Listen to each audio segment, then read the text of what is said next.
Hello everyone, मैं हूं तरुण शर्मा। आज के इस वीडियो में हम बात करेंगे टैली प्राइम 6.1 जो कि न्यू रिलीज है। उसके अंदर क्या नए फीचर्स आए हैं और उसको आप किस तरीके से यूज कर सकते हैं। तो इसके अंदर पूरा डिटेल में मैं आपको बताऊंगा कि एक एक फीचर्स जो है वो किस पॉइंट ऑफ व्यू से इसके अंदर इम्प्लीमेंट हुए हैं और उसको किस तरीके से यूज करना है। तो स्टार्ट करते हैं। तो जैसे कि मैंने स्क्रीन पे कुछ पॉइंट्स यहाँ पर मेंशन किए हैं रिलीज नोट्स के नीचे। तो इन पॉइंट्स के बारे में हम बात कर लेते हैं। Comprehensive edit log summary of your vouchers and masters, जैसे मास्टर लेवल हो या ट्रांजैक्शन लेवल की इंफॉर्मेशन हो कि उसमें क्या ऑल्टरेशन हुए हैं, किस यूजर ने किए हैं, ठीक है, और क्या क्या चीजें मॉडिफाई हुई हैं।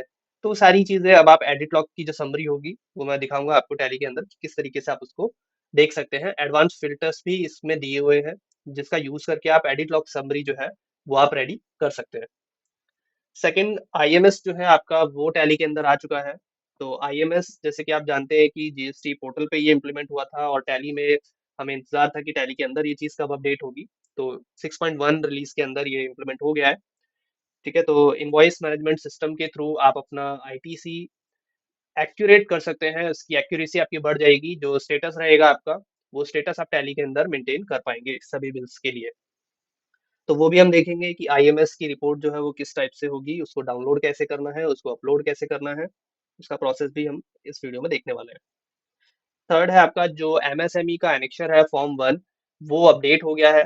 जो 1 जुलाई से चेंजेस हुए थे, जो चीज़ फॉर्म के फॉर्मेट के अंदर, वो सेम चीज़ आपकी यहाँ पर रिवाइज होकर के टैली के अंदर अपडेट कर दी गई है, जिसमें इंफॉर्मेशन जो आएगी आपकी, कितना आपका पेड हो चुका है अमाउंट और कितना आउटस्टैंडिंग है, ये दोनों ही चीज़ें आप वहाँ पे देख सकते हैं। तो वो रिपोर्ट भी हम देखेंगे कि उसको किस तरीके से देखना है।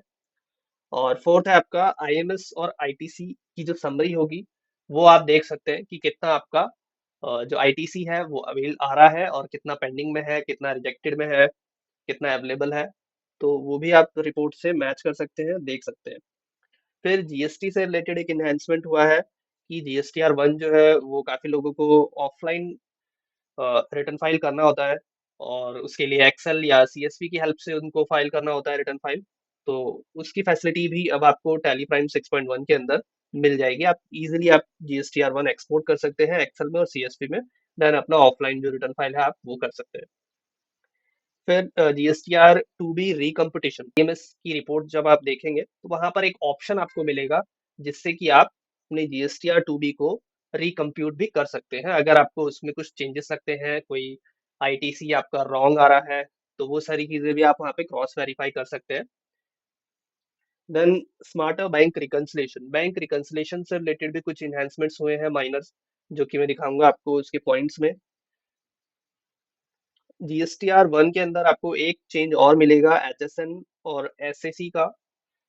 एचएसएन और एसएसी समरी जो है आपकी बी टू बी और बी टू सी दोनों के लिए ही सेपरेट कर दी गई है। जो रिक्वायरमेंट थी अभी तक के जितने भी यूजर्स हैं उनकी तरफ से, तो वो चीज़ यहाँ पर हो गई है। सेपरेट बी टू सी के लिए एचएसएन समरी आपको मिल जाएगा टैली प्राइम 6.1 के अंदर। एडिट लॉग समरी में एडवांस फिल्टर्स होंगे। जी हाँ, बिल्कुल होंगे। मैं आपको दिखाऊंगा आपको किस तरीके से उनको यूज करना है। और ऑटो रिकन्सिलेशन जो है वो आप कर सकते हैं अपने आईएमएस के साथ। ठीक है, तो आईएमएस आपका टैली के अंदर जब आप उसका डेटा डाल देंगे, जो भी पर्टिकुलर मंथ का आप कर रहे होंगे चेक, तो उस आईएमएस का डेटा आने के बाद आपके जितने भी बिल्स एक्सेप्टेड में होंगे, उन बिल्स को उन बिल्स का जो स्टेटस रहेगा वो ऑटो रिकनसाइल भी हो सकता है। तो इसके लिए एक ऑप्शन दिया है टैली के अंदर। तो मैं वो आपको दिखाऊंगा कि उसको किस तरीके से कहाँ से इनेबल करना है। ठीक है, तो अगर आपको हमारा वीडियो इन्फॉर्मेटिव लगता है तो चैनल को आप सब्सक्राइब कर लीजिए। तो फर्स्ट जो यहाँ पर स्क्रीन पर मैंने मेंशन किया है इनवॉइस मैनेजमेंट सिस्टम आईएमएस के कुछ पॉइंट्स मैंने यहाँ पर मेंशन किए हैं। Easy invoice review. तो इजी इनवॉइस रिव्यू का क्या मतलब है? View supplier invoices as per the GST portal is the comprehensive IMS invert summary report. आपको टैली के अंदर एक रिपोर्ट मिलेगी इनवर्ट सप्लायर की। ठीक है, and clearly identify the matches, mismatches और जितने भी मिसिंग बिल्स होंगे आप उसको क्लियरली वेरीफाई कर पाएंगे। Second point, set action status. जिन बिल्स पे आपको एक्शन लेना है उसका स्टेटस आप सेट कर सकते हैं कि वो एक्सेप्ट आपने किया है या रिजेक्ट किया है या पेंडिंग में है या नो एक्शन में है। तो वो चीज आप इसमें देख सकते हैं, कर सकते हैं। Ensure that only valid ITC is considered in GSTR 2B and GSTR 3B। ठीक है, तो GSTR 2B और 3B जो है उसके अंदर आपके जितने भी वैलिड आईटीसी वाले बिल्स होंगे जिनको एक्सेप्ट कर चुके हैं आप, तो वो ही बिल्स उसके अंदर होने चाहिए। और आईटीसी का ट्रैक जो है वो आप यहाँ पे रख सकते हैं। उसके लिए आपको कुछ अलग से करने की जरूरत नहीं है, क्योंकि आईएमएस जब आपका टैली में इनबिल्ड हो गया है तो उससे ही आपका काफी हद तक काम इजी हो जाएगा। फोर्थ पॉइंट में यहाँ पर बताया है reconcile GSTR two B. View the latest ITC in GSTR two B based on the actions set in IMS. जो आप आईएमएस की रिपोर्ट पे एक्शन सेट करोगे उसके अकॉर्डिंग ही जीएसटीआर टू बी आप 3 बी आपका एक्यूरेट आएगा और अप टू डेट आएगा। ठीक है, तो रिकन्सिलेशन में ये आपके लिए हेल्पफुल होगा। फिफ्थ पॉइंट में यहाँ पर मेंशन किया है add remarks for clear audits. Capture remarks for your invoices for convenient tracking or future reference. View these remarks across reports and export them to Excel for review or audit। तो आपके जो bills होंगे उन bills में आप remarks भी mention कर सकते हैं, जिससे ऑडिट के टाइम पे आपको इजी रहेगा उनको ट्रैक करने में। ठीक है, तो ये सारी चीजें आपका जब आईएमएस आप कर रहे होंगे तो उसमें आपको रिमार्क्स कैसे ऐड करना है वो चीजें भी आप जब लाइव डेटा में करेंगे तो आपको वहां पर आ जाएगा, राइट हैंड साइड में एक ऑप्शन मिलेगा आपको, उससे आप कर सकते हैं। ठीक है, तो मैं आपको टैली के अंदर रिपोर्ट दिखा देता हूँ कि आपको आईएमएस की रिपोर्ट कहाँ पर मिलेगी। तो जैसे आप जीएसटी रिपोर्ट में जाएंगे, जीएसटी रिपोर्ट के अंदर आपको यहाँ नीचे की तरफ एक ऑप्शन मिल जाएगा इनवॉइस मैनेजमेंट सिस्टम आईएमएस के नाम से। इस पे आप एंटर कर लेंगे तो ये स्क्रीन कुछ इस टाइप से ओपन हो जाएगी। अब इसके अंदर आपका लेफ्ट हैंड साइड में आप देखेंगे सबसे ऊपर करंट व्यू लिखा है, मतलब कि जो रिपोर्ट है उसके कुछ व्यू है, तो उस व्यू को आप चेंज भी कर सकते हैं अपने अकॉर्डिंग। ये जो अभी व्यू आप देख रहे हैं ये डिफॉल्ट व्यू है। ठीक है, डिफॉल्ट व्यू के अलावा अगर आपको व्यू चेंज करना है तो राइट हैंड साइड में एक ऑप्शन दिया है F7 पे, रिकॉन व्यू।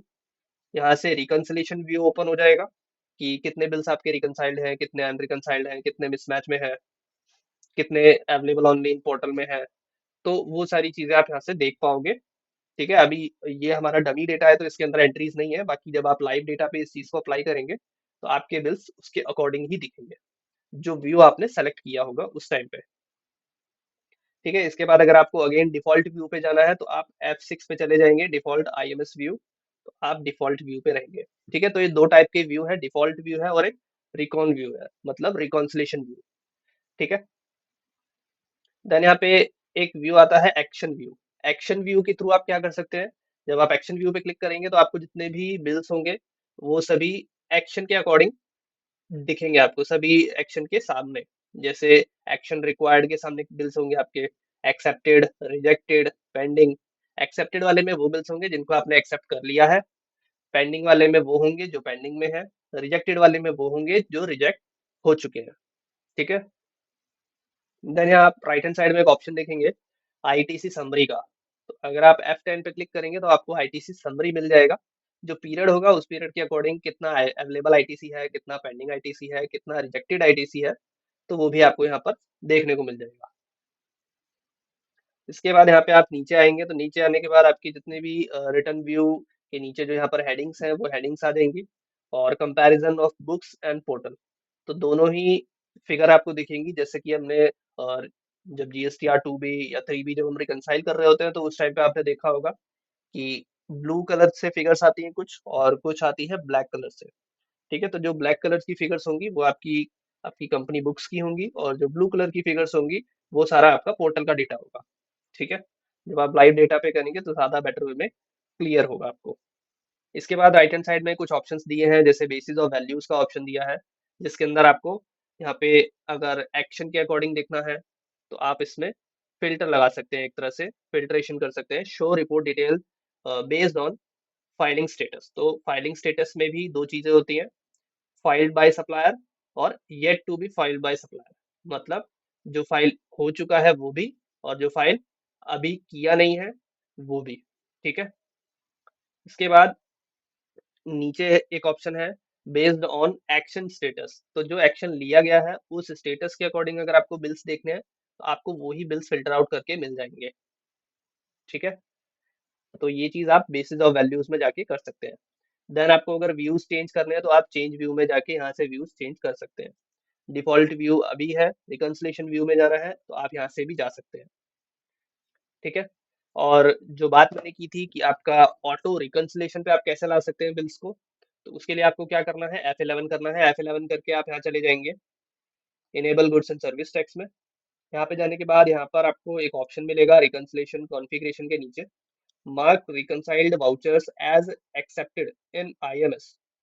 तो जितने भी आपके रिकंसाइल वाले बिल्स होंगे वो एक्सेप्ट हो जाएंगे IMS के अंदर। तो ये ऑप्शन को आप यस कर लेंगे, अगर आपके जितने भी बिल्स हैं IMS में एक्सेप्टेड हो रहे हैं तो वो ऑटो रिकंसाइल हो जाएंगे अपने आप। ठीक है, तो ये ऑप्शन अगर आपको यहाँ ना मिले तो आप F12 से इसको इनेबल कर सकते हैं। रिकंसिलेशन डिटेल्स के अंदर लास्ट में ये ऑप्शन मिलेगा आपको, mark reconcile vouchers as accepted in IMS। तो इसको आपको यस कर लेना है और इसको एक्सेप्ट करना है।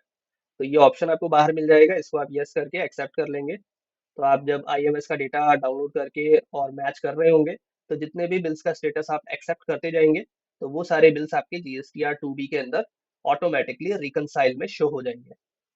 तो ये ऑटो रिकंसिलेशन जो है वो एक तरह से आपका हो जाएगा GSTR 2B का। ठीक है। तो IMS जो है, IMS के थ्रू आप ये सारी एक्टिविटीज कर पाएंगे। और IMS का डेटा डाउनलोड कैसे करना है, अपलोड कैसे करना है, उसके लिए आप एक्सचेंज में चले जाएंगे। एक्सचेंज में जाने के बाद यहाँ पर आपको ऑल GST ऑप्शंस में जाना है। यहाँ पर आपको डाउनलोड IMS इनवर्ड इनवॉइसेस, आप इस पे चले जाएंगे तो यहाँ से आप IMS का डेटा पोर्टल से डाउनलोड कर सकते हैं। इस पे आप एंटर कर लेंगे तो ये स्क्रीन कुछ इस टाइप से आ जाएगी, यहाँ पर रजिस्ट्रेशन की इंफॉर्मेशन आ जाएगी।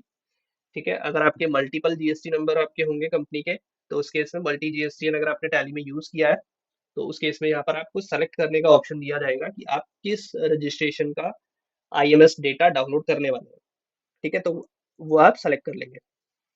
देन आपको यहाँ पे डाउनलोड पे क्लिक कर लेना है। डाउनलोड पे क्लिक कर लेंगे तो आपको OTP जो है, OTP जाएगा जो आपका GST नंबर पे जो रजिस्टर्ड मोबाइल नंबर होगा उस पर। तो वहां से वो OTP आपको फीड करके और क्लिक कर लेना है, सक्सेसफुली आपका डाउनलोड हो जाएगा। ठीक है, और डाउनलोड करने के बाद आप डेटा मैच करेंगे, रिकंसाइल करेंगे। ठीक है, अगर आपको उसमें कुछ चेंजेस सकते हैं तो आप चेंजेस करेंगे उसमें। देन अगर आपको IMS का डेटा अपलोड करना है पोर्टल पे तो अपलोड करने के लिए आप चले जाएंगे नेक्स्ट ऑप्शन में, अपलोड IMS इनवर्ड इनवॉइसेस। इस पे आपको जाना है, एंटर करना है। यहाँ पर आपकी ट्रांजेक्शन्स आपको शुड दिखेंगी। ठीक है, जितनी भी आपने स्टेटस डाला होगा एक्सेप्टेड, पेंडिंग, रिजेक्टेड का, तो वो सारे बिल्स यहाँ पर शो होंगे। और राइट हैंड साइड में कुछ ऑप्शंस भी दिए हैं तो उनका भी आप यूज कर सकते हैं। देन लास्ट में आपको सेंड पे क्लिक करना होगा। तो सेंड पे जब आप क्लिक करेंगे तो OTP जो है आपका जाएगा और उसके बाद आप इसको अपलोड कर सकते हैं। ठीक है, अब नेक्स्ट पॉइंट पे आते हैं, इनहेंस्ड MSME एक्सपीरियंस। अब MSME के अंदर क्या अपडेट हुआ है, जैसे कि मैंने बताया कि फॉर्म 1 का जो है फॉर्मेट वो चेंज हुआ है, तो वो रिवाइज फॉर्मेट आपको यहाँ पर टैली में मिल जाएगा चेंज होके। ठीक है, जिसके अंदर आपकी इंफॉर्मेशन आती है कि कितना आपका अमाउंट पेड हो चुका है विद इन पीरियड और आफ्टर पीरियड। ठीक है, जैसे 45 डेज का पीरियड है तो विद इन पीरियड कितना पे हुआ है और आफ्टर पीरियड कितना पे हुआ है। ठीक है, ओवर ड्यू होने के बाद, मतलब कि 45 डेज होने के बाद कितना अमाउंट पे हुआ है और कितना आउटस्टैंडिंग है। तो ये इन्फॉर्मेशन आपको कहाँ मिलेगी टैली के अंदर, मैं आपको दिखा देता हूँ। जैसे आप स्टैट्यूटरी रिपोर्ट्स के अंदर जाते हैं तो यहाँ पे MSME रिपोर्ट का ऑप्शन मिलेगा, इसमें आप चले जाएंगे तो MSME फॉर्म 1 एनेक्चर आ जाएगा, इसमें आपको एंटर कर लेना है। तो रिपोर्ट आपके सामने आ जाएगी। ठीक है, अभी फिलहाल डमी डेटा है अपना तो इसलिए यहाँ पर कुछ एंट्रीज नहीं है कुछ भी। ठीक है, आप लाइव डेटा में करेंगे तो आपको बेटर वे में क्लियर हो जाएगा। सभी पार्टी के नाम आ जाएंगे, पैन नंबर आ जाएगा और पेड बिल्स और outstanding bills with in period और आफ्टर पीरियड दोनों में ही आएगा। ठीक है, बाकी यहाँ पे अगर आप लेजर वाइज देखना चाहते हैं बिल्स को तो इसके लिए F8 का ऑप्शन आप यूज कर सकते हैं। और यहाँ पे राइट हैंड साइड में अगर आप ऊपर देख रहे होंगे, allowed credit period 45 days as per MSME agreement. ठीक है, तो अगर आपको ये चेंज करना है तो आप चेंज भी कर सकते हैं, यहाँ पर ऑप्शन दिया हुआ है, show due on date based on credit period provided in. ठीक है, तो यहाँ पर अगर आप एंटर करेंगे तो एंटर करने के बाद यहाँ पे दो चीजें आती हैं, बिल वाइज डिटेल के हिसाब से अगर चाहिए तो वैसे भी आ सकता है। ठीक है, या MSME क्रेडिट पीरियड के हिसाब से चाहिए तो वैसे भी आ सकता है। ठीक है, तो ये नीचे में एक लाइन लिख करके आएगी। ठीक है, कि जैसे हमने 15 डेज का रखा है तो 15 डेज के अकॉर्डिंग यहाँ पर आ जाएगा। ठीक है, तो जितना क्रेडिट पीरियड के अकॉर्डिंग अगर आपको चाहिए या बिल वाइज के अकॉर्डिंग अगर आपको चाहिए तो आप वैसे भी ले सकते हैं। ठीक है, बिल वाइज के अकॉर्डिंग अगर आप लेंगे तो यहाँ पे कुछ भी लिख करके नहीं आएगा, वो प्लेन आएगा। ठीक है, और एमएसएमई वाला अगर चाहिए आपको तो आप एमएसएमई क्रेडिट पीरियड के अकॉर्डिंग चलिए। ठीक है, फिर यहाँ पे ये ऑप्शन दिया गया है exclude bills paid and outstanding that are within credit period. अगर विद इन क्रेडिट पीरियड के आपको बिल्स हटाने हैं, पेड वाले और आउटस्टैंडिंग वाले, तो आप इस ऑप्शन को यस कर सकते हैं, तो वो सेक्शन आपका वहां से रिमूव हो जाएगा। ठीक है, सेम चीज यहाँ पे exclude parties having only bills paid और outstanding within credit period. ठीक है, तो अगर उन पार्टीज को भी अगर आपको हटाना है तो वो भी आप हटा सकते हैं। अब इसके बाद जीएसटी के भी कुछ इन्हेंसमेंट्स हुए हैं, तो मैं जीएसटी के इन्हेंसमेंट्स के बारे में बता देता हूँ। जैसे मैंने बताया कि जीएसटीआर 1 के अंदर आपको सेपरेट जो एचएसएन है वो मिल जाएगा, बी टू बी का अलग, बी टू सी का अलग। ठीक है, तो यहाँ पे जीएसटीआर 1 के अंदर आप देख रहे हैं नीचे HSN summary 12 B to B B to C dash डाल के लिखा है। तो ये बी टू बी और बी टू सी की जो समरी होगी वो समरी ही पूरी अलग आ जाएगी आपकी। ठीक है, 1 अप्रैल से आगे की जितनी भी एंट्रीज अगर आप करेंगे तो वो सारी एंट्रीज फिर आपकी बी टू बी और बी टू सी समरी जो होगा उसका अलग अलग ही प्रिपेयर होगा। ठीक है, बाकी यहाँ पे कुछ ऑप्शंस और भी हैं, जैसे कि अपना GSTR 1 अगर हमें एक्सेल में या CSV में एक्सपोर्ट करना है तो उसके लिए आप ऑल्ट ई करेंगे या एक्सपोर्ट पे क्लिक कर लेंगे, तो यहाँ से भी आप जा सकते हैं, जीएसटी रिटर्न पे आपको चले जाना है। उसके बाद यहाँ पर आप एक्सपोर्ट वाले ऑप्शन में चले जाएंगे, यहाँ पे ब्रैकेट में लिखा है ऑफलाइन, इस पे आपको क्लिक करना है और फाइल फॉर्मेट आपको चेक कर लेना है कि एक्सेल है या CSV है, जिस किसी फॉर्मेट में आप करना चाहते हैं। तो ऑफलाइन रिटर्न फाइलिंग के लिए एक्सेल ज़्यादा प्रेफरेबल है, तो एक्सेल में आप करिए। CSV अगर लगता है ठीक है तो CSV में करिए, वो आपका चॉइस है, दोनों ही तरीके से आप कर सकते हैं। ठीक है, देन आपका IMS के अंडर अगर हम देखने जाएं तो दो और अपडेट्स हैं जिनके बारे में मैं बता देता हूँ आपको, कि रिजेक्टेड इनवॉइसेस जो है आपके, उनका ट्रीटमेंट कैसा रहेगा टू बी के लिए। View invoices rejected in IMS inward supplies in a separate section in GSTR 2B। These transactions are excluded from ITC and return filing, but you can review them anytime। ठीक है, तो GSTR 2B मैं आपको दिखा देता हूँ। GSTR 2B में हम चले जाएंगे और 2B के अंदर जो आपके बिल्स होंगे, तो उसमें जितने भी बिल्स ऐसे होंगे जिनको आपने रिजेक्ट किया है, तो वो आपको यहाँ पर ऊपर में देखने को मिल जाएंगे। ठीक है, वो सारे ही आपको अनरिकनसाइल्ड वाले सेक्शन में मिलेंगे, जो एक्सेप्ट आप कर लेंगे वो आपके रिकनसाइल्ड वाले सेक्शन में होंगे। ठीक है, और यहाँ पे नीचे में अगर आप देख रहे होंगे तो नीचे आपको कुछ चीज़ें डिफरेंट नज़र आ रही है पहले के कंपैरिजन से। पहले की रिलीज में ऐसा नहीं आता था फॉर्मेट, और GSTR 2B रिकंसिलेशन का फॉर्मेट अब ऐसा आएगा जिसके अंदर ऊपर में पार्ट ए और इनपुट टैक्स क्रेडिट अवेलेबल लिखा हुआ है पार्ट ए के सामने, और यहाँ नीचे input tax credit unavailable part A लिखा है। ठीक है, इसमें ऑल अदर ITC आ जाएगा, फ्रॉम रजिस्टर्ड पर्सन से, ISD डीलर से आ रहा है, रिवर्स चार्ज से आ रहा है।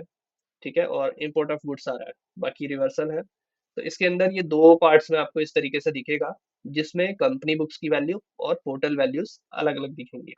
तो जब रिकनसाइल आप करने जाएंगे तो आपको GSTR 2B में काफी हद तक हेल्पफुल रहेगा IMS।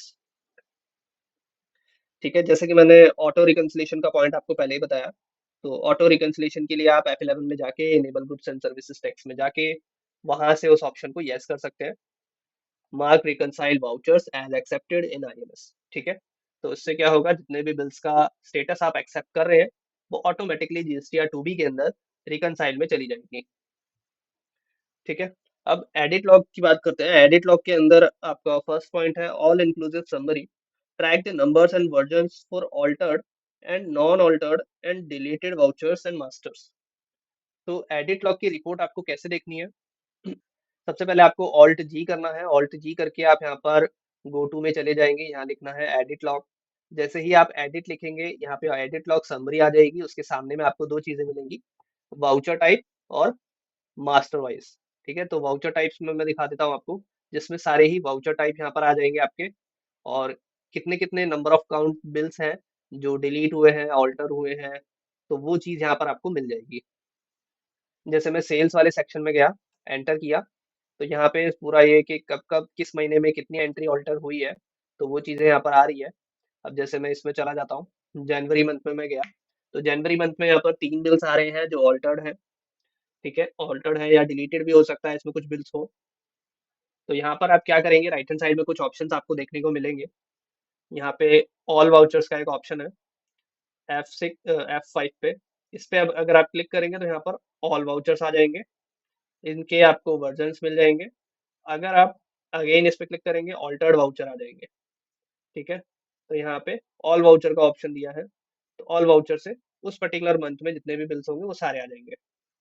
ठीक है, अगर आपको ओनली ऑल्टर्ड वाले देखने हैं तो आप F5 अगेन क्लिक करेंगे तो यहाँ पे ऑल्टर्ड वाले दिखेंगे। ठीक है, देन यहाँ पे एक ऑप्शन दिया है वर्जन पीरियड का। तो वर्जन पीरियड का मतलब है जो जिस पर्टिकुलर पीरियड्स का आप यहाँ पर डालेंगे, उस पर्टिकुलर पीरियड के अंदर जितने वर्जन होंगे, कितनी बार किस एंट्री को अपडेट किया है, वो चीज़ वर्जन काउंट में आती है। मैं पहले आपको वर्जन काउंट दिखाता हूँ। ऑल वर्जन्स का एक ऑप्शन है यहाँ पे, F9। F9 पे मैंने क्लिक किया तो यहाँ पे वर्जन काउंट 2 4 3 इस तरीके से आ रहा है। ठीक है, मैं आपको डिफॉल्ट पे क्लिक करके दिखाता हूँ। अगेन मैंने डिफॉल्ट पे क्लिक किया तो यहाँ पर वर्जन काउंट कम हो गया, 1 3 2। अब यहाँ पे ऑल वर्जन किया मैंने, तो सभी के जितने वर्जन जितनी बार अपडेट हुआ है, सब में कुछ ना कुछ उनका काउंट आ जाएगा टोटल। अब इसको देखना कैसे है, आप यहाँ पे ऑल्ट के साथ में F1 प्रेस करेंगे तो यहाँ पर ये डिटेल में आ जाएगा, जिसमें जितनी भी ऑल्ट्रेशन हुई है, किस दिन हुई है, किस टाइम पे हुई है, और किस यूजर ने करी है, तो वो भी आ जाएगा। देन यहाँ पर वर्जन का टाइप आ जाएगा कि वर्जन का नंबर ऑफ काउंट कितना है। जैसे लास्ट वाली एंट्री है, लास्ट वाली एंट्री में 3 बार चेंजेस हुए हैं, एक बार वर्जन 1, वर्जन 2, वर्जन 3। ठीक है, तो वर्जन 1 में अगर मैं बात करूँ तो यहाँ पर देखिए वर्जन 1 के अंदर आपको ये इस टाइप से मिल जाएगा, सारी इंफॉर्मेशन यहाँ पर आ रही है। ठीक है, जो रिकॉर्ड हुई है। अब वर्जन 2 की हम बात करते हैं। वर्जन 2 के अंदर आपको क्या क्या चेंजेस हुए हैं, वो आपको रेड कलर से देखने को मिल जाएगा। ठीक है, तो यहाँ पर एक्सपायरी पीरियड का डेट चेंज हुआ है, और मैं इसमें वर्जन 3 में आपको दिखा देता हूँ। ठीक है, तो जितनी भी इंफॉर्मेशन आपकी है, जो यहाँ पे वर्जन 2 आ रहा है, सेकंड वर्जन में क्या क्या चीज़ें थी और थर्ड वर्जन में क्या चेंज हुआ है, वो आ जाएगा। तो सेकंड वर्जन में हमने मैन्युफैक्चरिंग 12 तारीख डाल दिया था। देन थर्ड वर्जन में हमने उसको चेंज करके 10th कर दिया। देन बैच नंबर जो है, बैच नंबर भी हमने चेंज कर दिया, एक्सपायरी भी हमने चेंज कर दिया। तो जो जो फील्ड आपकी चेंज होती जाएगी जिस बिल्स में, तो वो सारी इन्फॉर्मेशन यहाँ पर आ जाएगी। ठीक है, तो ये वर्जन वाला ऑप्शन आप यूज कर सकते हैं। वर्जन के साथ साथ अगर आपको वर्जन पीरियड देखना है, तो वर्जन का अलग अलग पीरियड भी आप डाल सकते हैं। ठीक है, सेलेक्टेड वर्जन पीरियड, तो जो पीरियड आप यहाँ पे सेलेक्ट करेंगे उसके अकॉर्डिंग ही उसका वर्जन शो होगा। ठीक है, तो ये ऑप्शंस जो है आप यूज कर सकते हैं। अब फिल्टर जो है, फिल्टर मैं आपको दिखा देता हूँ फिल्टर किस तरीके से यूज करना है। फिल्टर के लिए आप क्या करेंगे, आप राइट हैंड साइड में ऑप्शन देखेंगे बेसिस ऑफ वैल्यूज का। बेसिस ऑफ वैल्यूज में जैसे आप जाते हैं तो यहाँ पर आपको कुछ चीजें देखने को मिलेंगी। फर्स्ट ऑप्शन जो है शो रिपोर्ट 4 का है, जिसमें आप ऑल्टर्ड एंड डिलीटेड और ऑल्टर्ड वाउचर या डिलीटेड वाउचर या नॉन ऑल्टर्ड, तो जो बिल्स आपको देखने हैं उसके अकॉर्डिंग आप यहाँ पे सेलेक्ट कर सकते हैं। अगर हम चाहते हैं कि हम सिर्फ ऑल्टर्ड वाउचर दिखे तो हम ऑल्टर्ड वाउचर यहाँ ले लेंगे, या अगर हमें डिलीटेड वाउचर्स देखने हैं तो हम डिलीटेड वाउचर्स देख लेंगे। फिर यहाँ पे डिलीटेड वाउचर होने का 2 रीजन हो सकते हैं, या तो मैनुअली किसी पर्सन ने डिलीट किया हो, या सिंक होने के बाद डिलीट हुआ हो। ठीक है, तो कई बार क्या होता है कि हम लोग सिंक करते हैं एक प्लेस पे दूसरे प्लेस पे, तो डेटा डिलीट होता है, क्योंकि किसी एक प्लेस पे अगर हम शेयरिंग कर रहे हैं, सिंक कर रहे हैं, और सेकंड प्लेस पे जो एंट्री है वो डिलीट करी है किसी यूजर ने, तो वो फर्स्ट प्लेस पे भी डिलीट हो जाएगी। ठीक है, तो ये बिहेवियर पे डिपेंड करता है। तो आप इस तरीके से सेलेक्ट करके उसको अप्लाई कर सकते हैं। अब यहाँ पे कोई भी एंट्री नहीं थी अपनी, तो यहाँ पर कुछ भी नहीं आ रहा है। ठीक है, अगेन हम इसको ऑल्टर पे ले चलते हैं, और टाइप ऑफ एक्टिविटी के अंदर मैं आपको माइग्रेशन, मैनुअल एक्टिविटी और वाउचर नंबरिंग, मैं इसको मैनुअल एक्टिविटी पे करके दिखाता हूँ आपको। तो मैनुअल एक्टिविटी के अंदर क्या होगा कि मैनुअली जिस जिस किसी पर्सन ने चेंजेस किए हैं, तो ये वो सारे बिल्स आ रहे हैं आपके जो ऑल्टर्ड है। यहाँ पर आप देख रहे हैं डिटेल्स में लिखा है altered vouchers for manual activity all versions. तो जितने भी वर्जन है वो सारे वर्जन आ रहे हैं, क्या चेंज हुआ है, कब चेंज हुआ है, और किस पर्सन ने किया है। ठीक है, तो ये सारी ही चीजें आपको सिंगल स्क्रीन पे मिल जाएगी। देन यहाँ पे बेसिस ऑफ वैल्यूज के अंदर कुछ और ऑप्शंस भी दिए हैं। Include vouchers with altered bank reconciliation detail. तो बैंक रिकंसिलिएशन डिटेल्स में अगर कुछ चेंजेस हुए हैं तो उसके केस में आप इस ऑप्शन को यस करके देख सकते हैं, तो वो बिल्स भी आपको यहाँ पर दिख जाएंगे। ठीक है, देन थर्ड ऑप्शन में ये लिखा है include vouchers with altered E invoice and E way bill details. तो E invoice and E way bill detail में अगर हमने कुछ चेंजेस किए हैं तो क्या चेंजेस हुए हैं और वो बिल्स कौन से हैं, वो अगर आपको देखने हैं तो आप वो भी यहाँ पे देख सकते हैं। ठीक है, देन यहाँ पर आप यूजर नेम के अकॉर्डिंग अगर देखना चाहते हैं कि जो जितने भी आपने यूजर बनाए हैं उसमें से किस यूजर ने क्या चेंज किया है, तो आप यूजर वाइज भी एक्टिविटी देख सकते हैं। तो उस पर्टिकुलर यूजर ने जिन जिन एंट्रीज में चेंजेस किए होंगे वो फिल्टर होकर आ जाएंगे। तो यूजर वाइज भी आप फिल्टर लगा सकते हैं। फिर यहाँ पे व्यू वर्जन्स फॉर, जो पीरियड वाला ऑप्शन मैंने बाहर दिखाया था आपको, तो वही ऑप्शन यहाँ पर दिया हुआ है जिससे कि आप जो पीरियड सेलेक्ट करेंगे उसके अकॉर्डिंग ही आपका वर्जन शो करेगा। ठीक है, बाकी इसके अंदर एडिट लॉग की समरी जो है उसमें नेविगेशन जो है वो आपका इजी हो जाएगा जब आपको फिल्टर्स मिल जाएंगे। आप डिफरेंट काइंड ऑफ वर्जन्स आप देख पाएंगे सिंगल स्क्रीन पे। ठीक है, फ्लेक्सिबल फिल्टर्स तो मैंने बता ही दिए कि फिल्टर्स को किस तरीके से यूज करना है। और एक्टिविटी जो रहेगी आपकी मास्टर्स की और ट्रांजेक्शन्स की, ये तो मैंने ट्रांजेक्शन्स का दिखाया आपको। अब एक मास्टर्स का भी मैं दिखा देता हूँ। एडिट लॉग लिखेंगे हम गो टू में जाके और यहाँ पे मास्टर वाइज में चले जाएंगे। तो मास्टर वाइज के अंदर आपको अब तक कितने चेंजेस हुए हैं, किसने किए हैं, वो देखना है तो देख सकते हैं। जैसे यहाँ पे स्टॉक आइटम आ रहा है, लेजर आ रहा है, ग्रुप आ रहा है। लेजर में चले जाते हैं। लेजर के अंदर देखिए इतने सारे लेजर्स हैं जिसके अंदर चेंजेस किए गए हैं। अब किसने चेंजेस किए हैं, क्या चेंजेस हुए हैं, वो देखने के लिए हम क्या करेंगे, ऑल वर्जन्स का यूज करेंगे, जिससे कि सारे वर्जन पहले पता चल जाए कि एक लेजर के अंदर कब कब चेंज हुआ है और क्या चेंज हुआ है। ठीक है, अब यहाँ पे ऑल्ट F1 करेंगे तो ऑल्ट F1 करके डिटेल में आ जाएगा। ठीक है, अब यहाँ पर हम देखते हैं तो ये किस यूजर ने किस टाइम पे चेंज किया है वो सब आ जाएगा। अब इसमें आप जाइए, यहाँ पर आप एंटर करिए, एंटर करके आपको इन्फॉर्मेशन मिल जाएगी कि आपने क्या चेंज किया है। ठीक है, टैक्स टाइप चेंज हुआ है, तो टैक्स टाइप पहले कुछ सिलेक्टेड नहीं था, अब अदर्स डाल दिया है। तो ऐसे ही किसी पार्टी का लेजर ले लेते हैं, जैसे पार्टी है, यहाँ पे भी यही सेम चीज है। जीएसटी के लेजर में देखिए चेंजेस हुए हैं।